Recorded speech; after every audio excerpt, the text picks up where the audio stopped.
Hey guys, YouTube War 100 here. Alright, now I decided to make another retro wrestling review, and this review is going to be for WCW Uncensored 2000. So, yeah, I'm sure a lot of you are probably asking yourselves, why am I even reviewing this show? I mean, this is a WCW pay-per-view from 2000, and yeah, just about everybody knows like how horrible WCW was at this time, and during this time they just put out like shitty pay-per-view after shitty pay-per-view after shitty pay-per-view. So yeah, so you're probably asking like, why am I even reviewing this show when like this is such a horrible show? Well, it's because occasionally, like on YouTube, when I'm like on some classic WCW videos, like when I watch like videos of classic WCW, and even just like videos of WCW in general, like even like during this time, like from like certain moments of WCW, like during like their horrible '99 to 2001 period, I'm sometimes like see comments from just idiots just saying that as bad as WCW was at this time, they were still like way better than WWE is today, which is just an absolute load of bullshit, okay?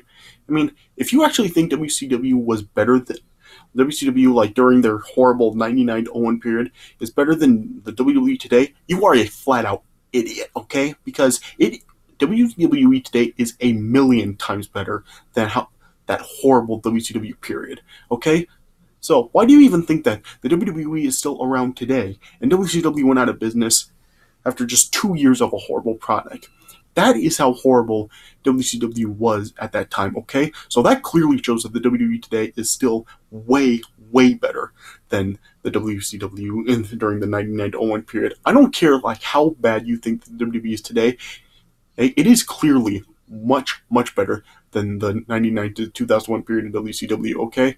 Just idiots like that are always saying that asinine bullcrap that WCW was a million times better during their last few years than WWE is today. It just freaking pisses me off because that is just that's like an absolute load of asinine bullshit that you know is not true. Yeah, and so I just figured I would want to review like one of these like WCW 2000 pay-per-views to just show you guys like how terrible the WCW was at this time and how much better the WWE today is than the horrible 99 to 01 WCW period. So yeah, that's really just the main reason why I chose to review the show. So yeah, like I said, during this time the WCW really just had like just absolutely horrible pay-per-views, and I've even talked about a couple from 2000. Like I reviewed Halloween Havoc and Starrcade from 2000, and yeah, both of those shows were just horrible, and especially Halloween Havoc. Halloween Havoc is like one of the worst shows of all time. Like I remember I gave that show like I rated it a 0 out of 10. That's how horrible it was. So yeah. So Halloween Havoc is like, yeah, it was probably like the worst pay-per-view from WCW in 2000, but I think this one is probably a close second. Because, oh my goodness, this was just a horrible, horrible show. Like, seriously, just words cannot describe just how freaking bad this event was, because yeah, this is just like gotta be like in the top 5, maybe even top 3 worst wrestling shows of all time. And I have reviewed some pretty horrible pay-per-views. Like I of course reviewed WrestleMania 11. I just said I reviewed Starrcade and Halloween Havoc 2000. I've talked about like Heroes of Wrestling, which of course like this event isn't as bad as Heroes of Wrestling, but yeah, it's still like pretty bad. Just yeah, words just cannot describe like how freaking horrendous this show was. And seriously, just WCW was just like in a total grind. You could just like see like how freaking bad the WCW was at this time. Like I just don't know like what had gotten into them. Like what were they thinking at this time? Like, seriously, they just were making a bunch of stupid decisions, and just how can they have even gotten this freaking horrible? I mean, honestly, seriously, this show was just like filled with horrible matches. Like, there wasn't a single good match on this show at all. So yeah, this was like in the neighborhood of WrestleMania 11. Like, I remember when I viewed WrestleMania 11, and there was not like a single good match on that show, and this is the same way. Like, there are no good matches on the show at all. Like, just, oh man, this show was just like filled with so many horrible, horrible matches. So yeah, I just really do not know what to say. Just, seriously, if you're actually watching, like, this time, like, if you were actually watching WCW this time, and you are actually saying that this is better than the WWE today, you are just in absolute, flat-out denial, and just a pathetic, like, hater of the current WWE, because, yeah, this is not better than WWE today at all. Not by a freaking long shot, okay? So, yeah, you're just in complete denial if you actually think that this is better than WWE today, because it's not at all. So, yeah, okay. So, I really do not want to really talk too long about the show, because honestly, it's quite painful to talk about. So, let me just go over the card real quick. So, now the show opened up with the WCW Cruiserweight title on the line. It was the artist formerly known as Prince Ayukia. Is that how it's said? Or like just the artist for short is what he was like labeled as, defending against Psychosis. And oh man, this was just really, really bad. And plus, yeah, and this also did have like the debut of Chris Candido, and like he was like joining the announce team during this match, and yeah, and it was like really annoying throughout this pay per view. Like as there were like several occasions like where there was like a manager or somebody like for one of the competitors in the match just getting on the broadcast table and just like doing commentary with the commentary team, and it just got really annoying seeing this done over and over with like someone just joining the broadcast team. It just got really annoying seeing that over and over throughout the show. Yeah, but this match was just really, really bad. Like, first of all, just the artist was like wrestling in a dress shirt and slacks. Like, are you freaking kidding me? Like, seriously, I just hate it when people actually do wrestle in like dress clothes like this. Like I've like just seen matches like this before, and it never just turned out good. And just this was freaking terrible. Like the artist just was so bad here. Like there was like a spot at one point in this match where Psychosis actually did Irish whip the artist into the ropes, and there was actually like a point for a second where he actually like stopped running and then just like started to run again. So yeah, that was just stupid. And yeah, it just like had there really wasn't anything memorable at all about this match. It was just like some really boring back and forth between the two. And just yeah, the artist was just like really doing terrible because he was like in the dress clothes like that, you know.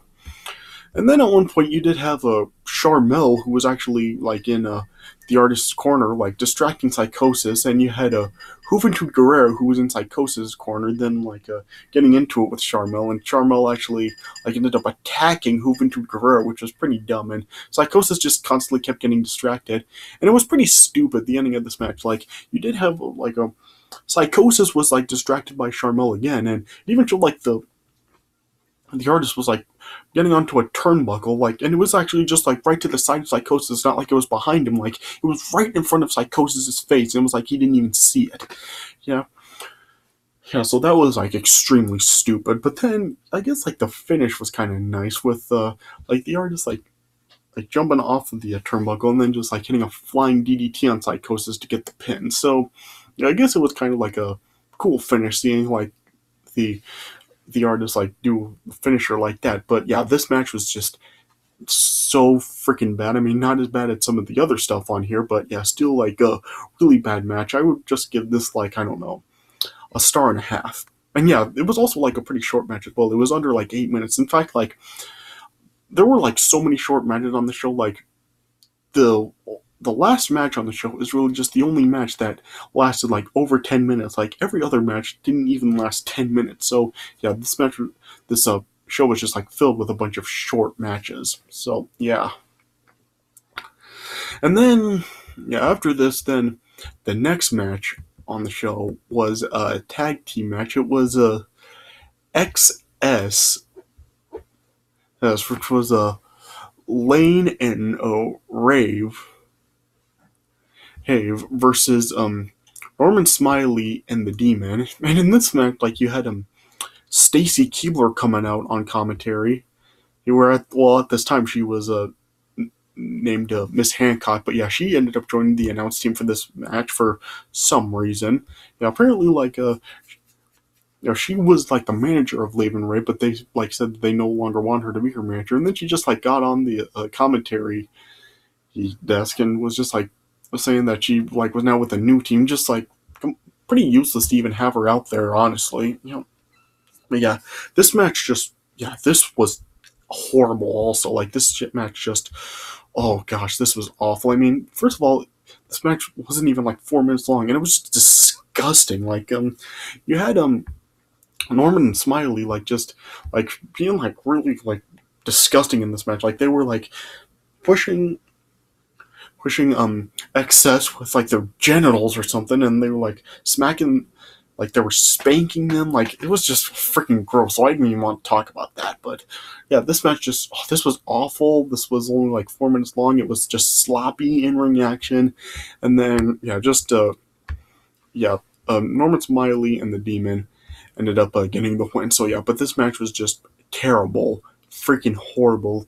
I would give this match only like half a star, if that. Yeah, I could probably even give it a dud, but yeah, I'll just give this like a star and a half.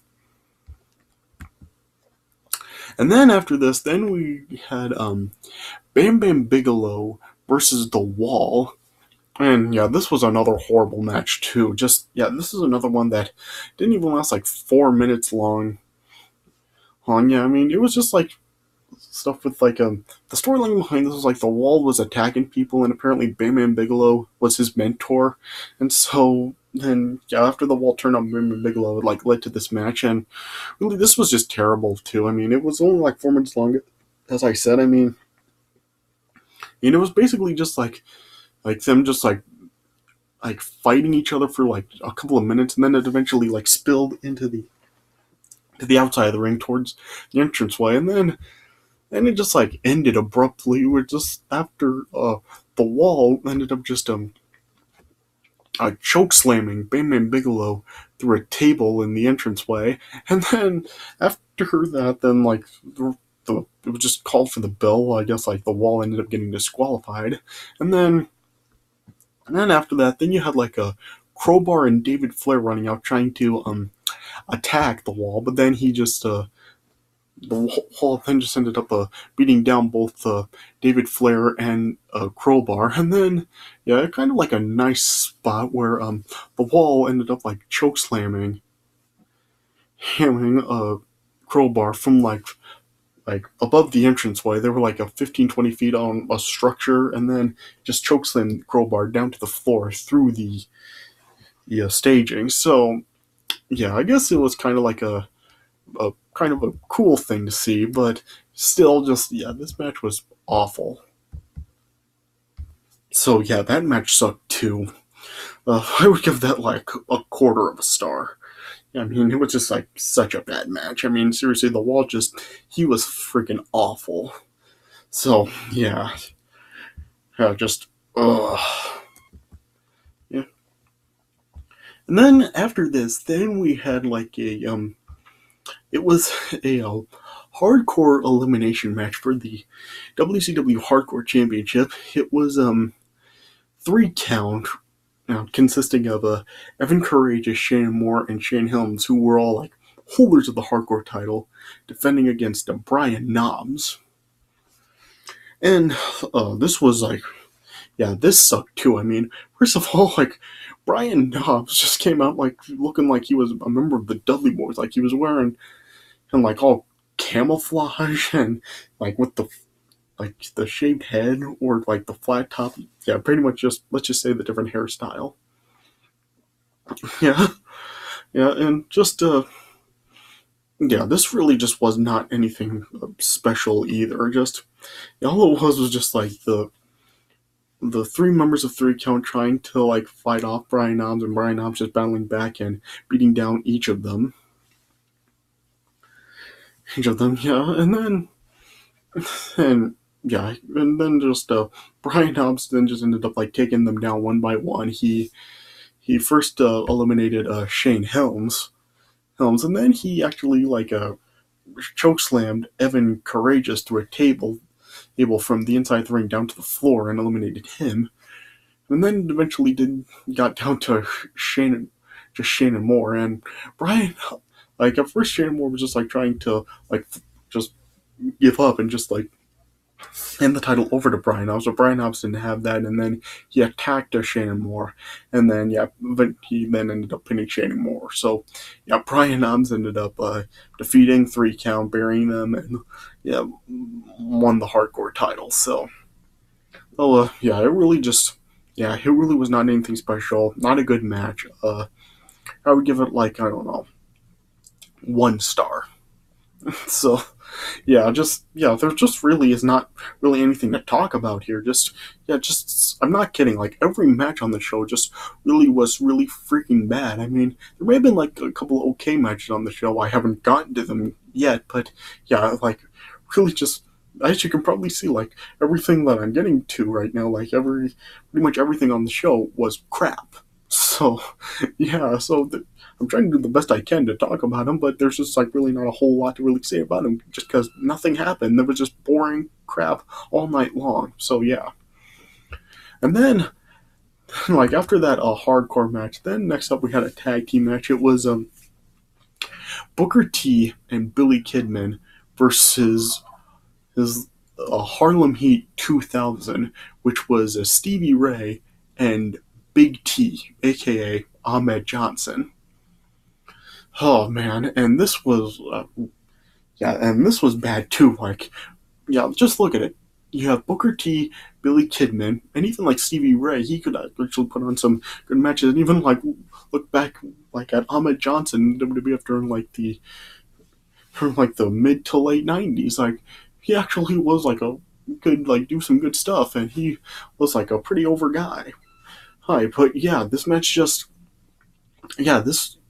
was bad. Like, first of all, this version of Harlem Heat with Stevie Ray and Big T, this thing was just freaking horrible. And even like all the stuff going on with like Stevie Ray and Booker T, this was just freaking stupid. Like, actually, first off, in this match, like even just like during this time, Booker T was just like called Booker because apparently like there was something going on where he had lost the rights to the T in his name. Like, what?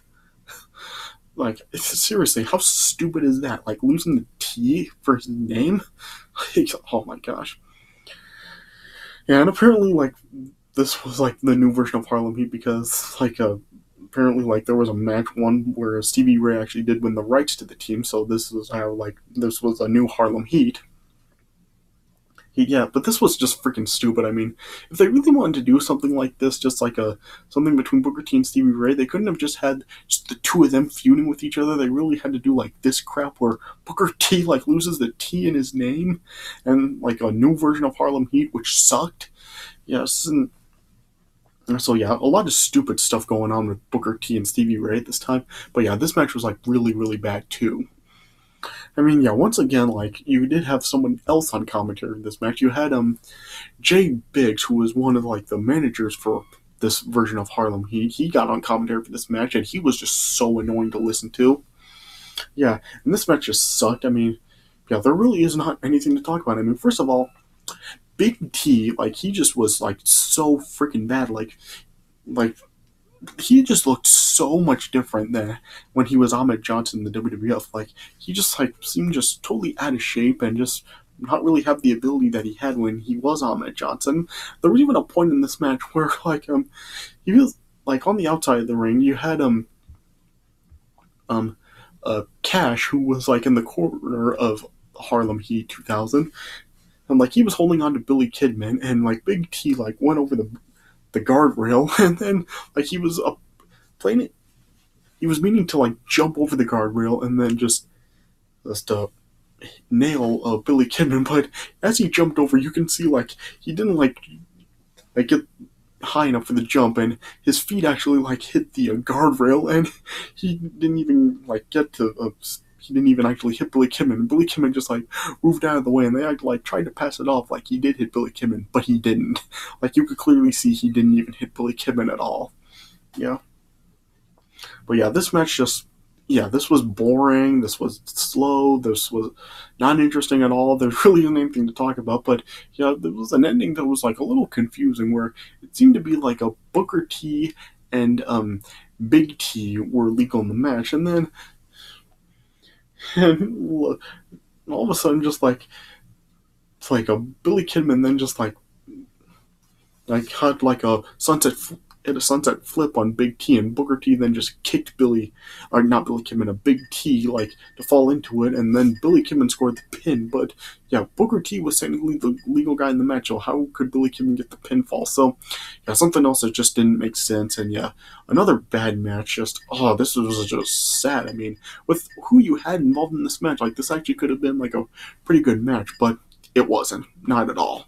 So yeah, another bad match. I'd give this match like a star and a half. This was probably the biggest disappointment of the night. Like not the worst match, but probably who you had involved in this match. Like this probably like turned out being the biggest disappointment. So yeah.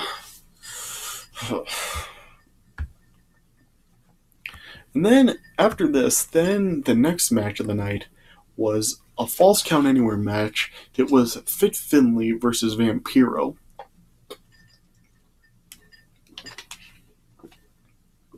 And this was actually one of the better matches of the night. I mean, it wasn't good, but it was probably the most decent match that this show had. It wasn't good, but it wasn't horrible either. It was better paced than a lot of the other matches on the show. I mean, it did have some decent back and forth action between the two.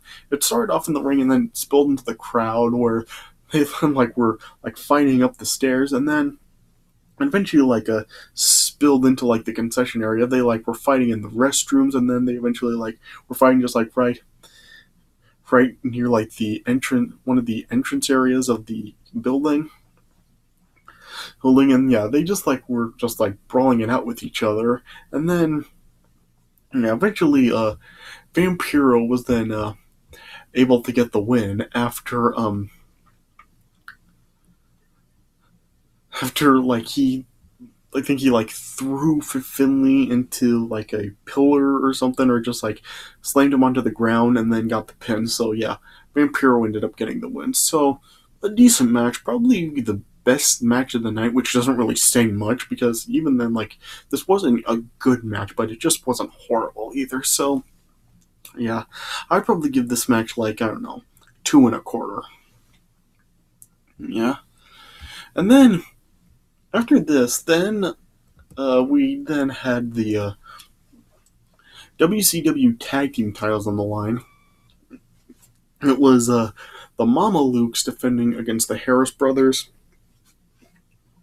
And once again, oh my gosh, a bad match. I mean, I don't even remember anything from this match. It just was just so forgettable. It wasn't interesting. It was boring, and just, I don't even know what to say. But yeah, this was just a really bad match, and just completely forgettable altogether. Once again, you did have Disco Inferno, who was at ringside with the Mamalukes, who were Big Vito and Johnny the Bull. Yeah, Disco Inferno was in their corner, and he got on commentary for this match. So seriously, this was the point where I was just saying enough is enough of this.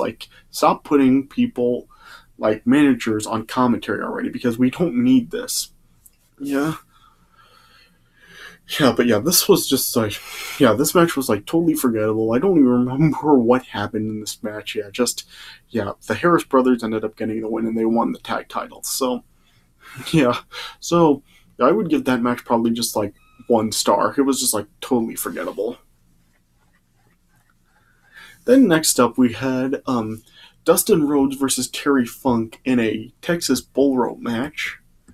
And this match was okay, I guess. I mean, once again, not good, but not terrible. Like, not nearly as bad as a lot of the other stuff that happened this night.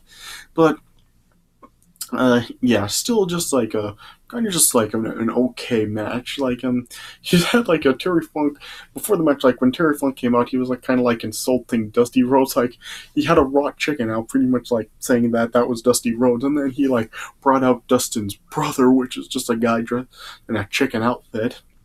Yeah, and so yeah, there was a lot of usage of the cowbell during this match. Yeah, at one point, like when Dustin Rhodes had the upper hand, like the chicken came out again, but then Dustin Rhodes then just finally took the chicken out. Yeah, and then as one point, as Terry Funk was actually like getting the upper hand on Dustin Rhodes, then Terry Funk tried to change the match to an I Quit match, but the referee like said that uh, Terry Funk couldn't do that.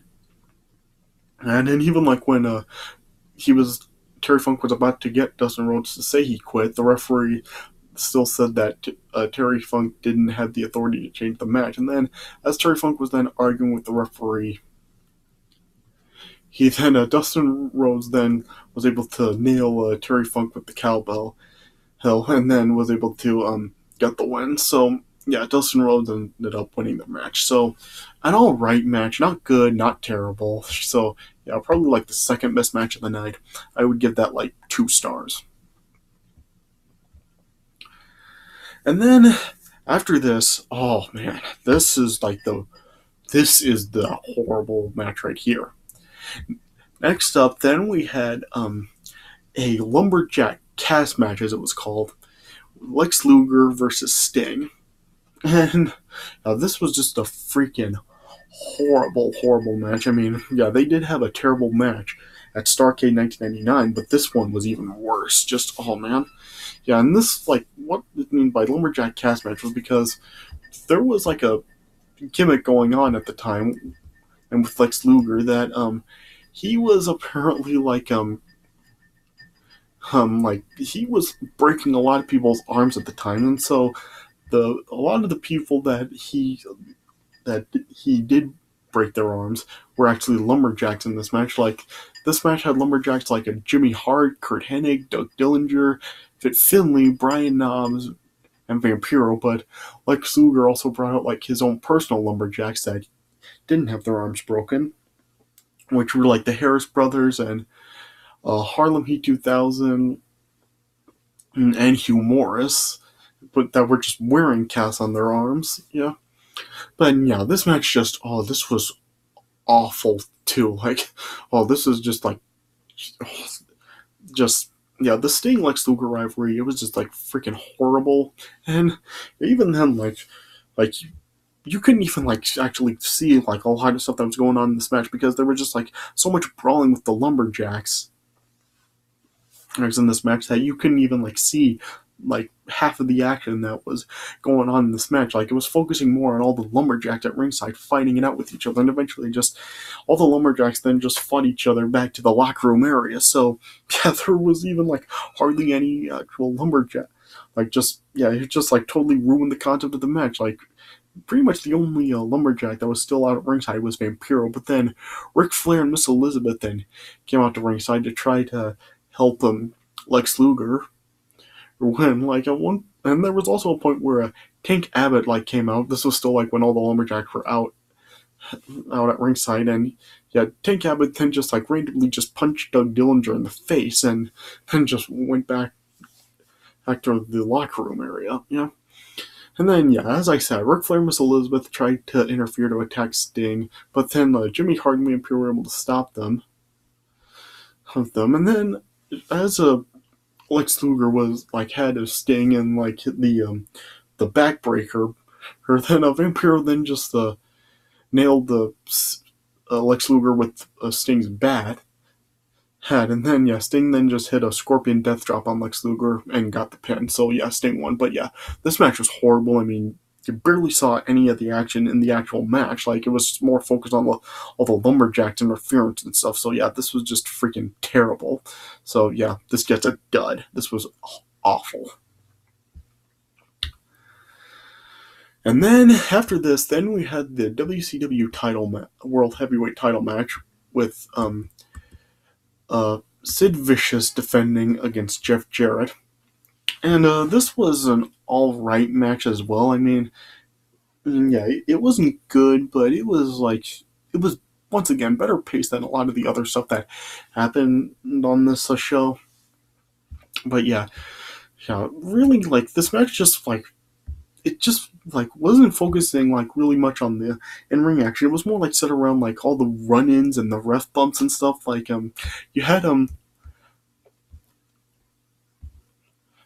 the Harris brothers coming out and attacking Sid Vicious because they were aligned with Jeff Jarrett at the time, and they were just sticking around at ringside to try to help Jeff Jarrett. And then at one point, then Jeff Jarrett then just ended up blatantly taking out the referee. And then when Jeff Jarrett then hit Sid with the guitar, then he tried to have another referee come down to get the pin, to count the pin for Jeff Jarrett. But then as the count was being made, Hulk Hogan then just ran out and took that referee out. And then Hulk Hogan then got into the ring and then attacked Jeff Jarrett. And then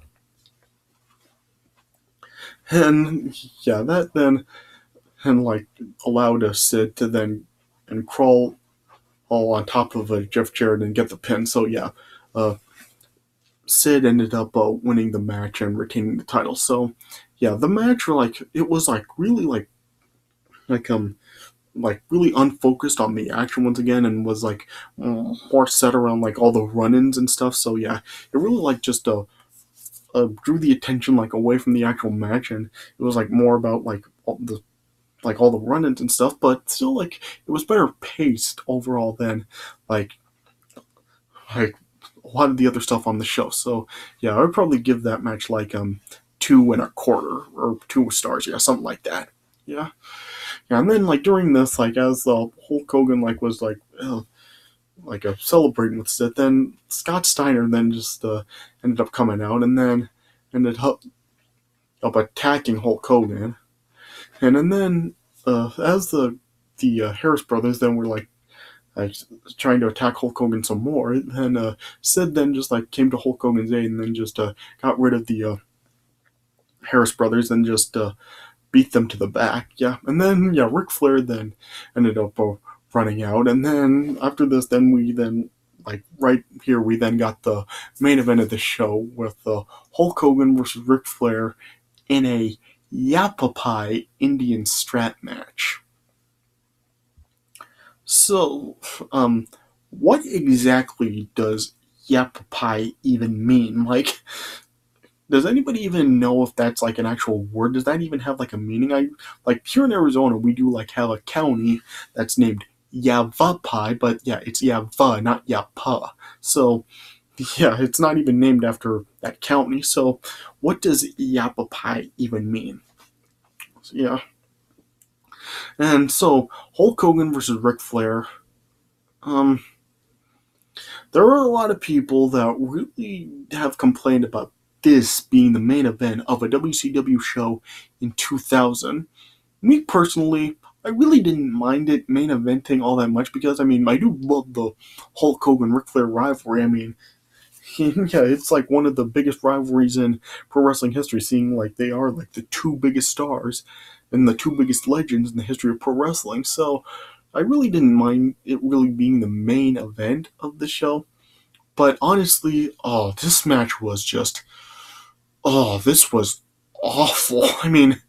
Really, this could quite possibly be the worst Hulk Hogan-Ric Flair match of all time. Oh man.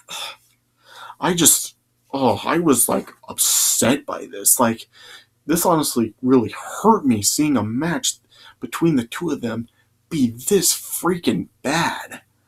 Like, I was just, oh, I didn't even know what to say about this. This just, oh man, this was awful. I mean, so yeah, it was a strap match. So how this match worked? Well, what the stipulation was supposed to be was that to win the match, like one of the competitors had to touch all four corners in succession, similar to like the Texas Bullrope matches in the WWE, and of course, like not the one between Dustin Rhodes and Terry Funk on like earlier on the show, but yeah, like with in the WWE had the Texas Bullrope matches, like the one between Eddie Guerrero and JBL. You had to touch all four corners in succession to win the match. Yeah, that was what the stipulation like for this match, what it was of how it worked here, where you had to touch all four corners in succession to win. But yeah, this match really wasn't like really seemed to be about that, because they hardly ever tried to actually go for the win by touching the corners at all. It was really just Hulk Hogan and Ric Flair just fighting it out with each other. It was just like total generic fighting. It was just like punches and kicks and stuff. Like there really wasn't any wrestling. Like Ric Flair never did try to go for the figure four in this match, and even like Hulk Hogan, like he really didn't even do any much of his stuff that he's known for until like the end of the match. Yeah, and it was just like the two of them battling out. Yeah, Jimmy Hart like came to ringside to be in Hulk Hogan's corner for this. Like it was just like the two of them just like just fighting with each other. Like there was one point where like Ric Flair was supposed to be choking Hulk Hogan with the strap, but you can clearly see like he wasn't even like doing anything. It was just like the strap was just like just lightly in Hulk Hogan's mouth, and it wasn't even choking him. So yeah, that was kind of dumb. Yeah, and then like Hulk Hogan then like tried to hit Ric Flair with his belt at one point, but yeah, at one point like the first time he tried to hit Ric Flair with the belt, he missed. So yeah, and then eventually he then like whipped Ric Flair with the strap, and then like Jimmy Hart then like whipped Ric Flair a few times with the strap as well. Yeah, and it was just seemed to be so freaking slow. Like I said, it just upset me seeing a match between Hulk Hogan and Ric Flair be this bad. Yeah, and then yeah, and they even said like at one point like there were no pins in the match. Like, and even then like at one point as Ric Flair like tried to actually go for the win by touching all four corners, he Hulk Hogan disrupted the momentum, and so it like started over. But then like Ric Flair like tried to go for covered Hulk Hogan, and the referee actually was starting to do the count. Like what? Like they just even said like there were no pins in the match. The referee even said at one point to Hulk Hogan there was no pins when it seemed like Hulk Hogan was trying to pin him. But then like the referee then just like started to make a count. Like what? Like are the rules just changing all of a sudden? So yeah, that just made no sense at all. And then like Hulk Hogan and Ric Flair, then like they got busted open, and in the match, including like when Hulk Hogan got busted open, there was a interference from Lex Luger after he hit Hulk Hogan with a chair. Yeah, and like eventually, then there were like another run in from Lex Luger as Hulk Hogan tried to he was hulking up and then tried to touch all four corners, and then like Lex Luger then came in after Hulk Hogan then touched the third corner, and then yeah, Lex Luger tried to run to stop Hulk Hogan, but then Hulk Hogan laid out Lex Luger and then just hit a leg drop on Ric Flair, and then yeah, the referee then counted a pinfall 1, 2, 3, and then called for the bell. Also, yeah, and then afterwards, then Hulk Hogan then touched the fourth one, but yeah, the referee then already had counted the pin, so really just what in the hell was going on here? Like, this was actually the second year in a row at Uncensored, or in a Hulk Hogan Ric Flair match, that it was just like total, like, the booking just like made no sense. Like, remember like the previous year at Uncensored when they had like a cage match, it was supposed to be first blood, but yet both guys bled, nothing happened, and then there was like then like Ric Flair then just like pin Hulk Hogan for the win, and that seemed to be the case here too, with Hulk Hogan actually pinning Ric Flair when there was not even supposed to be any pinfalls in the match. So yeah, booking just like makes no sense, and like I said, this could quite possibly be the worst match Hulk Hogan and Ric Flair have ever had. So yeah, it hurts me to do this, but I can't even pretend that this was a good match. So I give it like 1 star. Yeah.